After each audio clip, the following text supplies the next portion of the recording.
Hello, welcome back. And today I am joined on IG Live by Maddie Gentle, who shares her special gifts in helping people manage pain as a licensed massage therapist and with a tremendous background in dance. She has a bachelor's degree in dance and exercise science, and she uses all of these gifts to help people. She's also the founder of Manual Movement Therapy, and she's going to be popping in to talk to us today about how she goes about helping people. Her dance background, so this will be a really nice introduction to external types of manual therapy and the role of massage therapy and different types of movement. Hi, Maddie. Hi, Dr. Amanda. How are you? I'm good. How are you? I am great. Are you out in LA? I'm in Oregon. Oregon, Pacific Coast. I'm in New York. Hello, hello. It's so good to see you. We are coming in from opposite ends of the United States. And I was just sharing with everyone that you have a really unique approach because you are a licensed massage therapist. You also have a background in dance, and dancers have exquisite knowledge of balance and movement. And you use all of these gifts to help people overcome pain. Absolutely. This world came upon me in the sense that I moved from dance to fitness to naturally wellness. I see it as simply a journey that brought me to this point. In many ways, half the healing that I now do in others is healing that I once had to do for myself. So that is, there is proof in the potion in that sense. Oh, hello, hello. I didn't even know that was a feature. Maddie, you are a party. Party, hello, here we go. So yes, I do work with, everyone in general, but I work predominantly in prenatal, postpartum, really from the time at about 20 weeks through your pregnancy. We wait about 6-8 weeks, and then we start to get into pelvic floor work again. I really like to empower a woman when I say you're ready to listen, when all these things are going on in your body, and you kind of realize I had no idea what was going on down there, and no one told us. And there was no book. Well, there are books now, but never got it in health in health ed. Never took the course. My mom, I am just 0 for 1 today with my hands.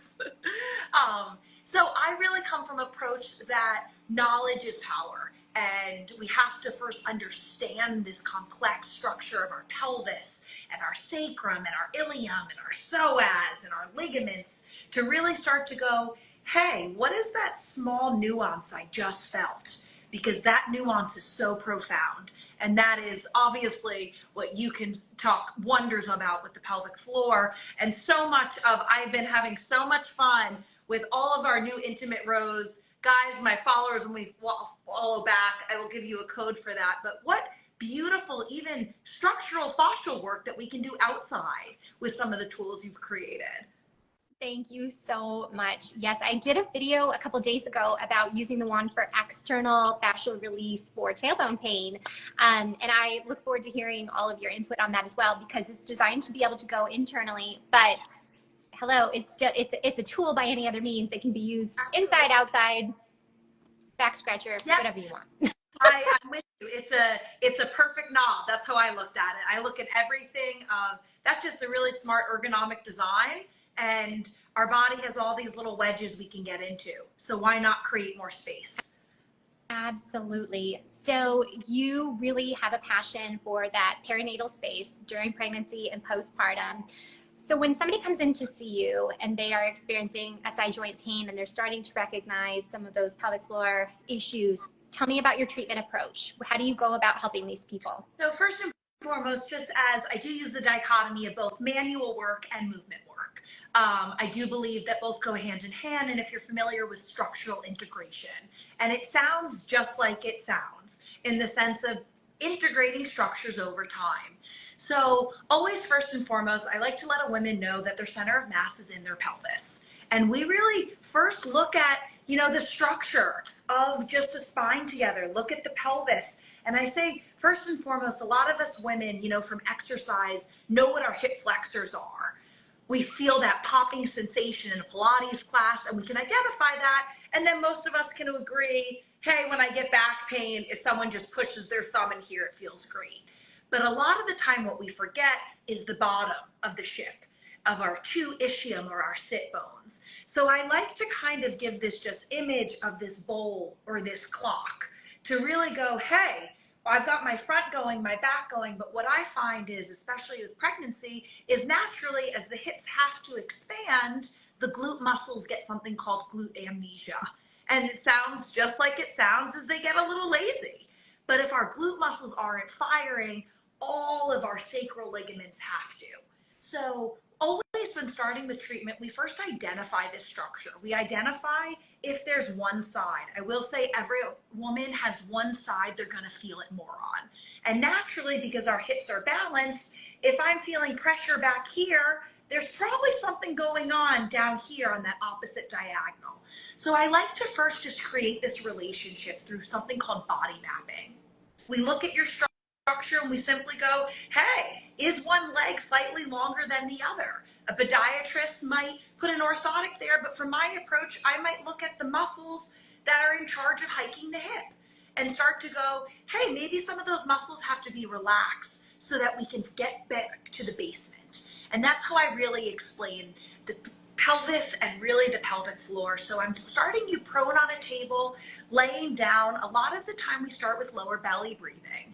I use weighted props. I use books. I use something like a sandbag to place on the belly so it can give feedback. I give homework a lot of just placing a couple books and watching the belly rise and fall. So much of being able to access those muscles is being able to get to them. So if we don't have oxygen flow there already, we're already slightly hindered in our approach. So I very much first start always with breath control, and I like to see where that breath is coming from. As New Yorkers, a lot of us are chest, clavicle, quick breathers, and we need to brace that breath a little bit farther down and a little bit more wide in that rib cage. So we really look at breath for that first 5 to 10 minutes, and in that first 5 to 10 minutes, we start to drop into that rest and digest, that parasympathetic state, that state where muscles heal in. I think a lot of us try to do our pelvic floor work when we're on the run, and sometimes we're not mindfully connected to it. So now we're confused on what we're supposed to be feeling. So I think first and foremost, it's getting your body ready to receive treatment, because this treatment is going to be very small. It's going to be something that only me and you are going to feel. If someone looked at us, they'd think my hand was on your stomach and maybe your legs were in a glute position for a bridge. Simple, simple. So we'd start there first, and we'd first start with what I call is wagging the tail. And I like to think that a lot of us, we don't realize it, but some of us, our tailbone wags, and some of us have a very stagnant tailbone. That comes up later in the body with some mechanics, but we first have to imagine a pelvic clock. And just like you teach in that sense of our 12 o'clock and 6 o'clock. So how can we just through our vagina, through our anus, all that perineum, how can we shift it? How can we start to feel that? And while I'm doing that breath control, I start to use breath through pursed lips.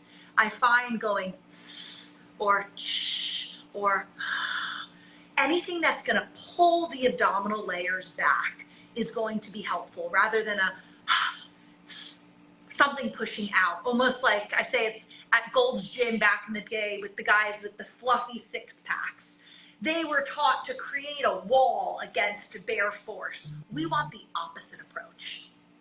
So when coming into that approach, we start with just feeling that nuance. And we start with shifting between a posterior tilt, which would be shifting my back towards that pelvis, and by using that breath, starting to integrate that small vibration right underneath the belly. I can feel that with my fingertips just placed right on your lower, and I'm able to give you a signal. That signal I can teach someone pretty quickly, because a lot of this work is work you then complete at home. So that's kind of my first approach with breath control, to start through there. Then we start to look at those deep hip flexors. If we've heard of our iliacus or our ilium, where a lot of in my work, we work in sacral iliac dysfunction. So the sacrum, the two iliacus, and then it's dysfunction. It's just confusion in that area. So confusion in this area creates instability in this area. So I always like to kind of say, if the problem's here, we probably have to strengthen here, and vice versa. So starting to let someone just approach to what that sensation is. Neutral should have this calming effect to the mind. I do a lot of traditional Chinese medicine and Eastern techniques as well. And some of those techniques really let us know as women that when we're centered in our pelvis, we're centered in our minds. So really picking up on some of those little transitions are what we first dive into, because muscles work in size order. So if the small muscles don't fire, then we're just going back to the big transversus and the rectus abdominis and the outer layers that have no help. So we first have to identify what that feels like and identify what not having any pressure in the hip flexors feels like. So I always recommend legs up in a knee up position, having even a triangle I make sometimes with my hand and put a placement right on my belly button to just see where is my pubic bone and my belly button. Is there a tilt in that? If I see that tilt, how can I shift my body back? So even right now sitting, I'm a little forward talking to you. I knew that I just had to rock and kind of shift on my sit bones to feel a little bit more grounded in my breath and have my breath really coming from my diaphragm. Breath control is so important in pelvic floor work, but that first step is letting us even know we have a pelvic floor. Absolutely. I love it. And a lot of people, you describe it as confusion. Yeah. In pelvic health therapy, a lot of times we describe it from a coordination standpoint of Sure. you're saying do this thing, but the muscle is not quite responding. And I think confusion's a really good word for it. And people often ask, how did this happen? You know, and a lot of times it is the process of an injury happened, or you've lived a certain life and a certain age, and you've had these movement patterns over time that are very trained, and one side's getting used differently than the other. Oftentimes one side's getting overworked and underpaid, and the other having a very nice cushy little life, and that can lead to imbalances in the muscles. And then injury, certainly pregnancy and delivery, can change the coordination patterns because our anatomy changes during pregnancy. Every part of our anatomy changes, every cell changes. There's expansion of the abdomen that people are new to, and it seems like it happens slowly, and then all of a sudden it's a very different body. And then after delivery, that coordination doesn't just automatically come back. And some of the walking patterns that we utilize when we're pregnant looks like an adorable penguin. Those can change how muscles are firing as well, that can lead to what you described as that confusion and that coordination piece. So I love what you say about orienting them and helping them find all of the different dimensions and breathing. Somebody chimed in with a comment about how easy that is to do at home. They thanked you for that verbal cue or that visual cue. That the beauty of what your cue to put books on the abdomen is, it's both visual and tactile. So people can help locate where the abdominals are. Learn through kinesthetic awareness, audio awareness, visual, that I'm not teaching the Maddie method. You're not teaching the Dr. Amanda method. We are simply teaching human anatomy and physiology, but in a place we can't see. And I find a lot of the time, especially what's going on in just science and in our world, we don't have the proper language always to explain something. We don't have a universal language. So sometimes us explaining these things goes, I can't do that on my own. Of course you can. It's your body's intelligence. We just forgot how to listen. But in order to get back to that basic step, we have to turn off everything else, because that really pelvic floor training becomes training you apply in everything you do. Picking up your baby, loading a dishwasher, that first shovel of the year. Those are times in which I, in my line of work, get the most injury. And those are really those moments that you go, hey, if the small intrinsic muscles first fired, they would have this chain effect of everything else that went from neutral to that impact position. Absolutely.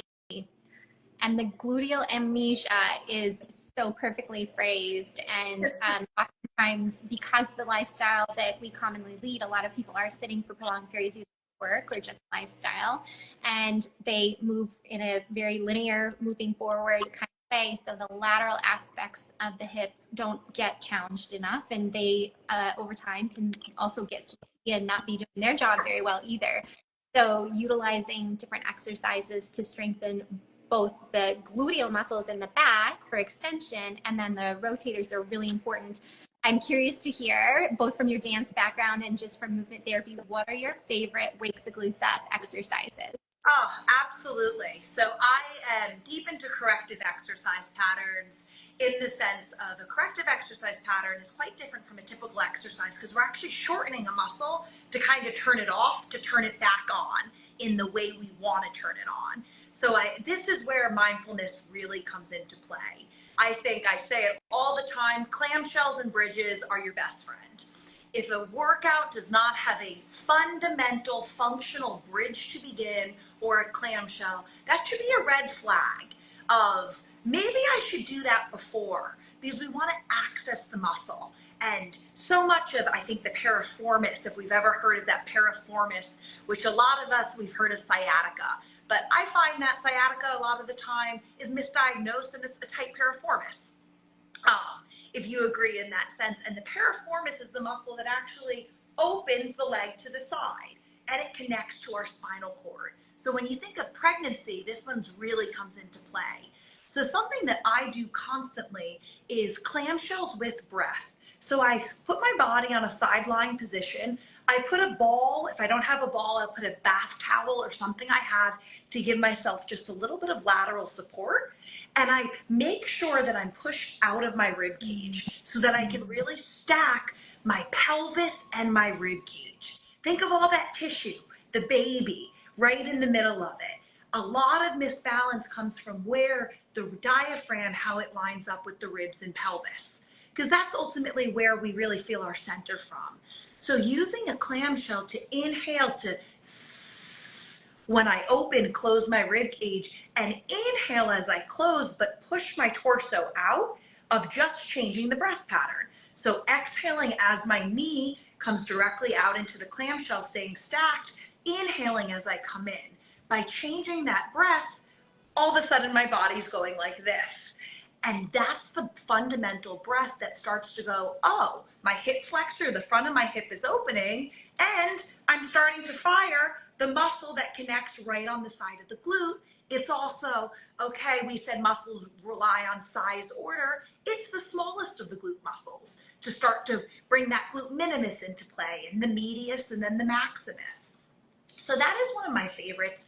My second is what's called a runner stretch. And a runner stretch, we probably have seen so many times, of bringing one leg into a stretch. So laying on your back, bringing one knee into your chest, and holding on top of the knee.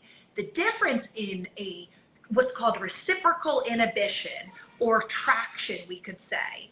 What I want you to do is I want you to think 5 seconds, and you're going to bring your leg towards you, but as you're actively pushing your leg into your chest, you're telling your brain actively push into your glute or sit bone. So we ultimately are getting all the hip hike muscles and dropping them down to get to those bottom sit bones. So I always say, try it on both sides, because one side, you'll feel it and you go, oh my God, I feel my glute. And the other side will probably need help. So I love that you said tactile help is great. I use pillows in my practice a lot. Put a pillow there. Let your glute hit the pillow. If you can feel that those two are touching points, then all of a sudden, now we're starting to fire that deep glute muscle, which is really cued for posture. It's not a fascic muscle, it's a postural muscle. So those are my really big two: runner stretch, clamshell, and I will say sitting on a ball does wonderful things for our posture.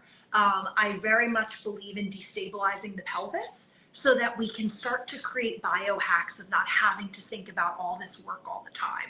Just to sit on a ball is work. Your abs are firing, your pelvic floor is firing, and your posture is probably significantly better. So why not? I recommend getting those little Guion pillow tops, sitting on a Bosu ball. 6 months on in pregnancy, I'm like, just sit on that ball. Let that be your dinner table. Let that be your computer. Bounce, take circles. When in doubt, move the hips. Get back to 360 up, down, diagonally, side to side. It's this whole structure that one shift here will make a shift here. So really understanding that from the internal side of things on your own with homework allows then for the external work of all those muscles to start opening up new patterns. I love it. And there's so much peer-reviewed evidence behind bridges and actually clamshells. Sometimes people, will feel like, well, this is too easy. Give me something where I feel the burn or where I'm sweating. And like you mentioned, it's really important to start foundationally and make sure that we do have the coordination and the timing and that we wake that muscle up. And then with piriformis, it is one of those rotators that does share a fascial plane with the pelvic floor. And so I always like to just put out there too that poor piriformis needs a new PR rep because it's never operating independently to ruin your life and your sciatic nerve. It is a rotator and it is part of a team, and that team often needs to be recoordinated as well. It does overlap the sciatic nerve, but there's another side of that window that is pelvic floor. It's going, hey, do you have tingles? If you don't have tingles, I'm not going to call it sciatica. Yeah. We're just going to first dig in there. Yeah, exactly. And if there is those kinds of symptoms, then certainly we on the pelvic therapy side want to be evaluating that pelvic floor to determine what's happening on the other side of that fascial plane, because it's possible that there's restriction in the pelvic floor muscles that we can reach internally to help restore length and function and address any tender points as well. So it's really important that people understand that when we look from the outside, there's a whole nother side of that window too. And piriformis does oftentimes need a little bit of mobility and a little help, but he's not the sole reason. Not the sole reason, but I would wish I could say, oh, I fixed one muscle and we're great. I say only the good get coached. So once we fix something, then we move on. And we're always moving on. Yeah. There's always something to work on. Exactly. So what else do you like people to understand and know about, like when they're moving through the process and they're getting close to the end, they're feeling better and they are getting ready to maybe be independent? Certainly there are some people that probably come to you for massage over upkeep and continuing in self-care and in continuing with restoration of their tissue just as a byproduct of having a busy or an active life. So what does that look like when you're getting ready to maybe decrease your frequency with someone? Absolutely. So I think one reminder I say a lot in pregnancy, and then even to this point when I say goodbye to someone and say I'll see you in a little bit, I try to get back to a foundational moment of we walk from our rib cage. We don't walk from our legs. And I love that you brought up the fascia and the tender points around that, because interestingly, the fascia, which I kind of call cling wrap of the body, and it just gets stuck. The cling wrap of our hamstring muscles goes all the way to our floating rib, that 12th rib. So when we walk, it's almost like wringing out a towel. And if you can get back to the smallest right hand, left hand, and getting that mobility, that helps so much with this idea that two-dimensional pressure. We forget that we're three-dimensional when we're pregnant. So then to get back to what our bodies feel like, which we're never getting back to something, we're only moving forward, is how do we get there? And I think so much that is where, as a manual therapist, touch, I believe, is very important. I think touch is one of the most healing things that some other countries do better than us. Women should get massage after birth. Regardless of their birth, when they're ready. I like to be the first person that we lay on our stomach together. Let's see what that feels like. Let's give back to that inflamed tissue. Let's remind you what your body did, because the 9 months of holding the pregnancy is the same of what it's going to take to feel like yourself again. But there's this beautiful time of life where you can retrain things. So a lot of, women come to me a lot of the time and they say, do I have a tight pelvic floor? Do I have a loose? And that's where we go, let's try to figure it out together. I can say one thing, I want you to have a resilient pelvic floor. I want it to be resilient. So let's see how far I can get with some external work. And then if external work is going a little bit deeper because of incontinence or prolapse, that's when we want to add in someone like you, Dr. Amanda, to bring in to say, hey, we need some internal feedback. Just like my hand can teach someone how to pin a muscle and stretch, we need those same nuances inside of our body. So I really like to, because I think that internal pelvic work is something that I push a lot of my clientele to.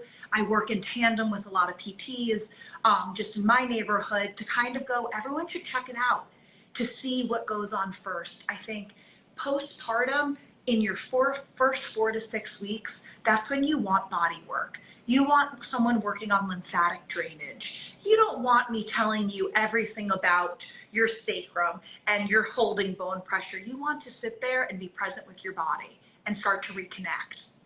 Because through pregnancy and through labor, there's a lot of inflammation of those outer fibers. We need to first bring down all that inflammation before we even get back to the base. And that's where massage can be really valuable. I use heat a lot. I think heat is a wonderful tool. Sauna is a wonderful tool. I think cold plunging is wonderful, but I think there's a time and place. I don't recommend cold plunging postpartum immediately.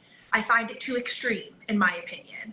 I find heat is what the body needs more of. We need to sweat out. We need to get fibers out of our bodies. We need to start to release some of that extra interstitial fluid.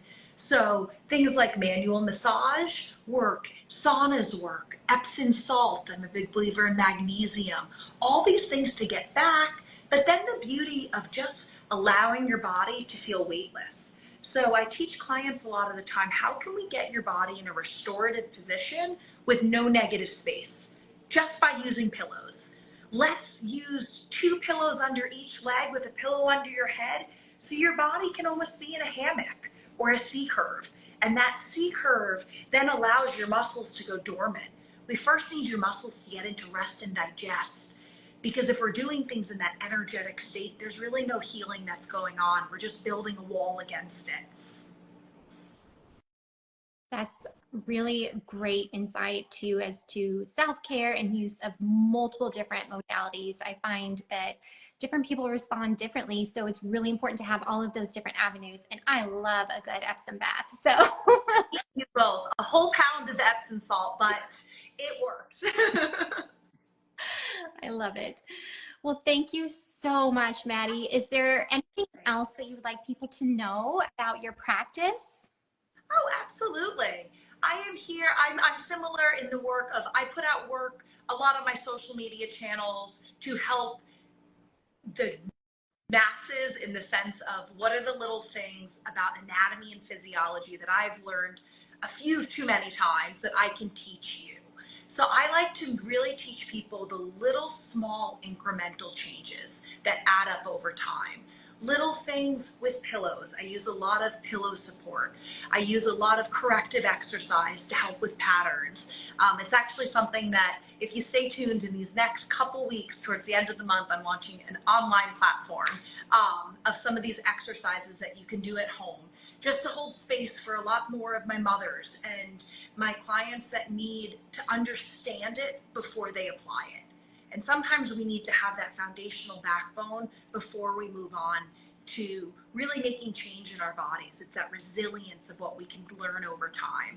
And I do believe that prenatal to postpartum is one of the best times you learn in your life. You're thirsty for knowledge, your body's going through these changes. Why not? We're not trying to get back to something. We're trying to move forward. And that's what I really just like to stress. So I am someone who you can simply always go to for some help, in the sense of, Maddie, this funny knee, I'm not sure. I like to connect things. I like to body map. I like to go, hey, I'm watching that knee fall forward and your left hip's high. Let's strengthen, do a couple pelvic floor exercises and see if maybe something shifts in even that right kneecap, because our pelvic floor muscles fall into our adductors and inner thighs and all of those spots. So that's really something that I like to work, and I've loved that today we were able to talk about it, because I think internal work is new for some people sometimes, and it's not that new. It's been around forever, and I think it's important for us as women to get to know our bodies.